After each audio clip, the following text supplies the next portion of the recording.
կազմակերպության հայտարարության մեջ։ Դա հաշվեհարդար էր, դատաստան, ոչ թե դատարան։ Տեղի ունեցածի համատեքստում աշխարհի նույնիսկ ամենաանհասկացողները պետք է հասկանան, թե ինչու են հայերը ստիպված եղել լքել իրենց հողը, Արցախը, տները, գերեզմանները, եկեղեցիները եւ օկուպացված Լեռնային Ղարաբաղում։ Լազարյան ակումբում ուշադրություն են դարձրել նաեւ ճակերտների մեջ ապշեցուցիչ զուգադիպությանը, դատավճիռը հրապարակվել է Փաշինյանի եւ Ալիևի կողմից մարդկային եղբայրության համար մրցանակ ստանալու հաջորդ օրը։ Այստեղ ուզում եմ կրկնել, դա հաշվեհարդար էր, այս ծմահ հետ կապված այս հայտարարությունը եղել, դատաստան, ոչ թե դատարան։ Սա ադրբեջանական բանտի մասն է խոսքը,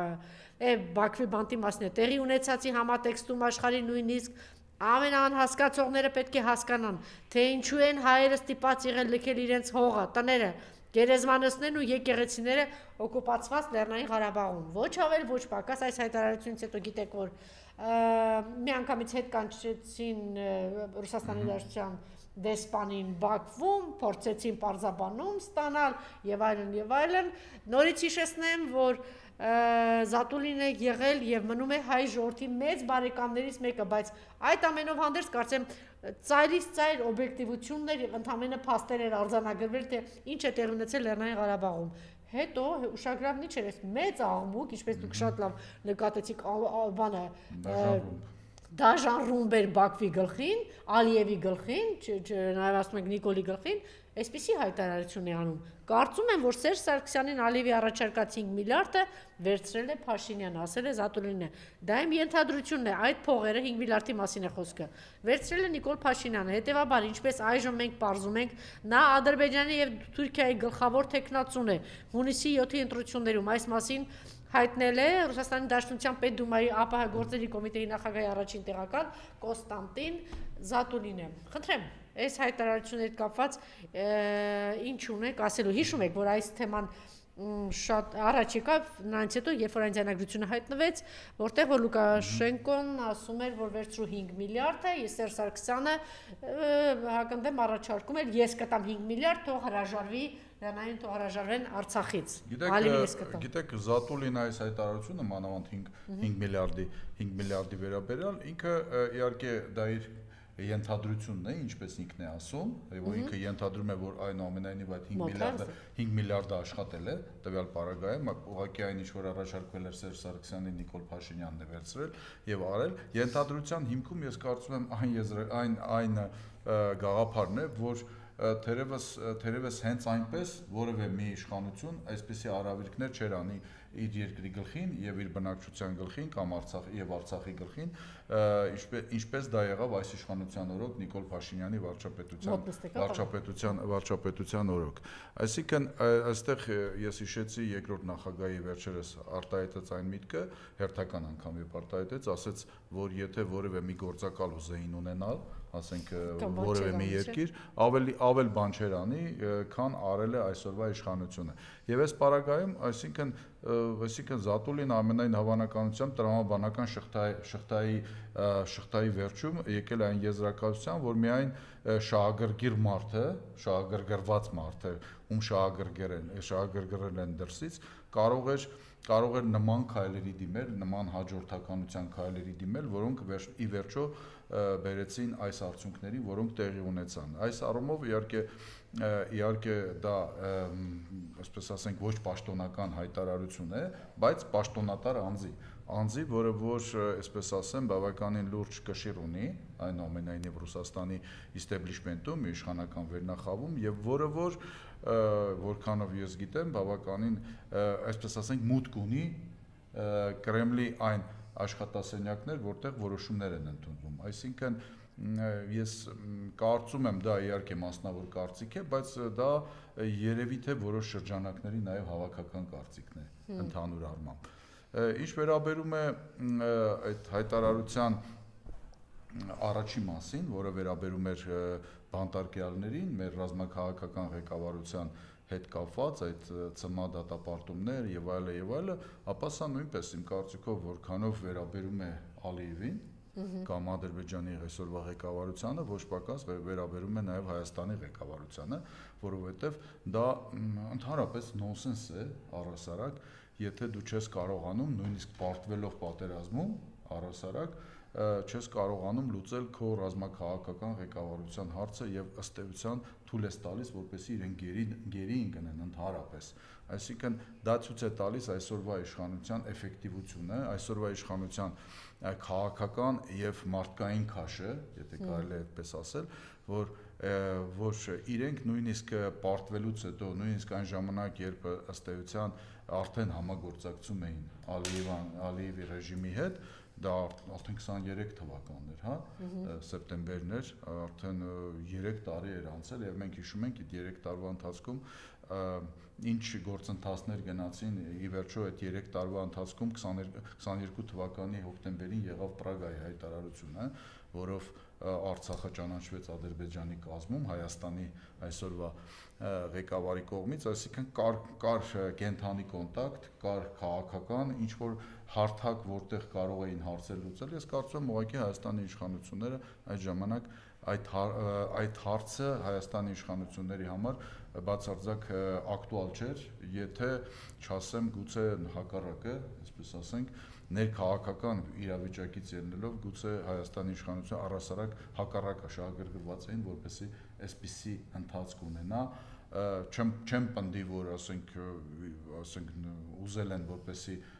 դատավճիռը այսպեսին լինի, այդպեսի հիմքեր այս պայդրությամբ չունեն, բայց համենայն դեպս փաստ է, որ որևէ ճիգ, որևէ գործընթաց, որևէ այսպես ասենք էֆեկտիվ քայլ, որպեսզի մեր ռազմաքաղաքական ղեկավարությունը հետ վերադարձվի Հայաստան կամ ինչ-որ երրորդ երկիր, տարբեր տարբերակներ են լինում, իրավաբանները ձեզ երևի թե մի 10 տարբերակ կասեն, որոնք նաև բխում են միջազգային պրակտիկայից, մոտավորապես նման իրավիճակների, թեպետ նորից եմ ասում, ես չեմ հիշում դեպք, երբ ասենք պատերազմի արդյունքում որևէ երկրի չճանաչված թե ճանաչված ղեկավարությունը գերի վերցվի փաստացի։ Եվ այդ ուղղությամբ 6 տարի շարունակ մայր երկիրը, այսինքն այն երկիրը, որ հանդիսանում էր այդ մյուս երկրի գաղափարը Չմոռանաք, որ Պուտինն ասեց, ես չեմ տեսնում, որ ձեզ մոտ ուզում են։ Այդ ինչ ակնարկ է, շատ պարզ բան ակնարկ էր, որ ոչինչ այս իշխանությունը չի անում, որ վերադարձնեն, այո, բան ասվեց, այսինքն այս հայտարարությունները, որոնք հնչեցին Լազարյան ակումբի կողմից, ակումբում, դրանք նորից եմ ասում, որքանով վերաբերում են Ադրբեջանին, դա ակնհայտ է, դա ուղղակի այսպես ասենք, ուղղակի փաստ է, դա նույնիսկ քննարկման թեմա չէ, բայց ամեն դեպքում կարծում եմ ոչ պակաս չափով վերաբերում են նաև այսօրվա Հայաստանի ղեկավարությանը, իր ղեկավարի գլխավորությունը։ Իդեպ կասկածի բաներ կան իրենց կողմից, մենք պարզ է մենք դրա մասին միշտ խոսել ենք, չենք թաքցրել, որտեղ մարդը, որ գալիս է, ասում է բանը Արցախի ինքնիշխանություն, իրավունքներ, Արցախը Հայաստան է եւ վերջ, եւ ինչ է տեղի ունենում, մեկ էլ հետո տեսնեմ որդուն ուղարկում է այնտեղ ծառայության, հետո ինչ որ բաներ է տեղի ունենում, դրանից հետո ասում է Արցախը Ադրբեջան է եւ վերջ, ինչ է տեղի ունենում կամ բոլորը, այսինքն ակնհայտ է, չէ, որ ինչ որ մի բան տեղի ունեցել։ Հիմա թե 5 միլիարդ են տվել, թե ինչ, պատմությունն ու ժամանակը ցույց կտան, բայց այսպիսի հարցեր կարող են հնչել։ Այսի կասկածներ կարող են լինել։ Իհարկե կարող է լինել եւ այդ կասկածները հնչեցվում են պետական դումայի, Ռուսաստանի պետական դումայի, ԱՊՀ երկրների գծով ոչ պատահական մարդու կողմից, նախագահի տեղակալի կողմից, դա էր պատճառը, որ ասում եմ, սա իհարկե ոչ պաշտոնական հայտարարություն է, բայց պաշտոնական երանգներ ունի։ Ինչու ինչ եք կարծում, ինչու հիմա այս հայտարարությունը եղավ եւ ընդհանրապես վերջին այցը Ալենի Ռուսաստանի Դաշնությունից հետաքրիր է սեղանի շուրջ այդ բանավեճ ասեմ, զրույց ասեմ, ինչ ասեմ, կարծեմ պատահական էլ չէր, որ դա պարզ էր, Ալենին չէր ասում այդ խոսքը, երբ որ Լավրովը ասաց, որ այնպես չի, որ մենք դեռ կանդրադառնանք Սիրիա, Մադուրոյի վերջը այս երկրներն, այսինքն մենք դեռ Իրան, մենք դեռ անդրադառնալու ենք Հայաստան, այսինքն մեզ համար սա նաև աշխարհին էր ուղղված այդ բանը, որ դեռ փակված չի այս հարցը։ Կապ տեսնում եք ընդհանրապես այս լարվածության վերջին փուլի եւ այս հայտարարությունների, թե ուղղակի իսկապես պորտկում էր, երբ որ Ադրբեջանը որոշում կայացրեց, այս մրցանակը ստացավ Նիկոլն ու Ալիևը եւ Ադրբեջանը որոշեց ցմահ-դատապարտել։ Կապ տեսնում եք, թե ինչու հիմա։ Իհարկե ակնհայտ է, որ սա նաև առիթ էր, որպեսզի նման հայտարարություն արվեր, բայց ընդհանուր առմամբ այս հայտարարությունն էլ պետք է դիտարկել ընդհանուր կոնտեքստում Ռուսաստանի որոշ ղեկավար ներկայացուցիչների արած հայտարարությունների կոնտեքստում, որովհետև այս հայտարարությունն էլ քանի որ դա ոչ պաշտոնական էր, ավելի բաց էր, ավելի կոշտ էր, այսպես առանց դիվանագիտության, առանց դիվանագիտական, այսպես ասենք, հնարքների էր, բայց մենք լսեցինք, թե ինչպես ընդունեցին Հայաստանի ազգային ժողովի նախագահին, ոչ միայն Լավրովի մոտ, այլ նաև Մատվիենկոյի մոտ, մենք բոլորս հասկանում ենք, որ այն հարցերը, որ հնչեցվում էին լրատվամիջոցների ներկայացուցիչների կողմից, անընդհատ իրար հետևող հարցերը, դրանք նույնպես նման միջոցառումներ հենց այդպես չեն տրվում, նույնիսկ հատուկ պրոտոկոլ գոյություն ունի, ով պետք է հարցեր տա, ասենք 2 հարց, 3 հարց, դա հենց պատահական, այսպես ասենք, լրատվամիջոց չեն, սովորաբար դա պետականի հետ կամ պետական լրատվամիջոց, համարյա պետական, այսպես կարգավիճակ ունեցող լրատվամիջոցի ներկայացուցիչներ են տալիս եւ հատուկ հարցեր են, որոնք պետք է հնչեցվեն, այստեղ կարևորը նույնիսկ պատասխանը չէ, ինչքան հարցը։ Մենք տեսանք դա, այսինքն հիմա գիտեք, ես կարծում եմ, որ այս իրավիճակը, որ ստեղծվեց Մոսկվայում, դա պայմանավորված է նրանով, որ Հայաստանի այսօրվա ղեկավարությունը փաստացի Հայաստանը եւ Հայաստանի ներքին քաղաքական կյանքը դարձրեցին գեոքաղաքական պայքարի առարկա, որովհետեւ երբ դու հայտարարում ես, ինչպես Լավրովն էր ասում, երբ դու հայտարարում ես անընդհատ ինչ-որ հիբրիդային պատերազմի մասին եւ առնվազն ակնարկում ես Ռուսաստանին, դա նշանակում է, որ Ռուսաստանը ընկալում է, որ դու փաստացի բարիերի այն մյուս կողմն ես, բարիկադի այն մյուս կողմն ես, ավելին դու տղա ես բերում քո երկիր, որպեսզի այսպես կոչված, օրինակ Ռուսաստանի դեմն առնեն։ Ընդ որում Ռուսաստանի համար բավականին զգայուն նախադեպի շուրջ միշտ խոսվում է, չէ՞, Մոլդովայի տարբերակը եւ այլն։ Այսինքն Ռուսաստանի ղեկավարությունը հիմա ամենանախընտրական շրջանում Հայաստանի համար, Հայաստանի այսօրվա իշխանությունների համար բավականին սուր շրջանում, այսպես զգայուն շրջանում հարց են բարձրացնում, ի վերջո դուք որտեղ եք առհասարակ, դուք որտեղ եք, այսինքն մենք ով ենք, մենք բարեկամ ենք, մենք նեյտրալ երկիր ենք, թե թշնամի ենք, որը ձեր դեմ իբր հիբրիդային պատերազմ։ Բայց ռուսները հայտարարություն են ակնկալում, խոսք են ակնկալում, թե գործողություն, որտեղ գործողությունները ամբողջ հակառուսական, այսպեսի գործողությունները ոչ մի հայտարարություններ չեն ակնկալում, ռուսները ամեն ինչ տեսնում են, ամեն ինչ լսում են, ավելին ձեզ ասեմ, տեսնում են նույնիսկ այն, ինչ որ Հայաստանի ղեկավարությանը թվում է, թե իրենք չեն տեսնում եւ չեն լսում։ Ընդհանրապես, որովհետև Ռուսաստանը այնուամենայնիվ գերտերություն է, կամ առնվազն գերտերության հավակնություններ ունեցող երկիր է իր համապատասխան ծառայություններով եւ այլն։ Եվ շատ դեպքերում նաև պետք չի լսել, տեսնել, այսինքն ամեն ինչը հայտարարվում է բառացիորեն բաց տեքստով, ու եթե ասում են հիբրիդային պատերազմ ու չեն նշում, թե այդ հիբրիդային պատերազմը ով է հրահարում, ով է անում, դա չի նշանակում, որ եթե այդ բառը չի հնչում, ապա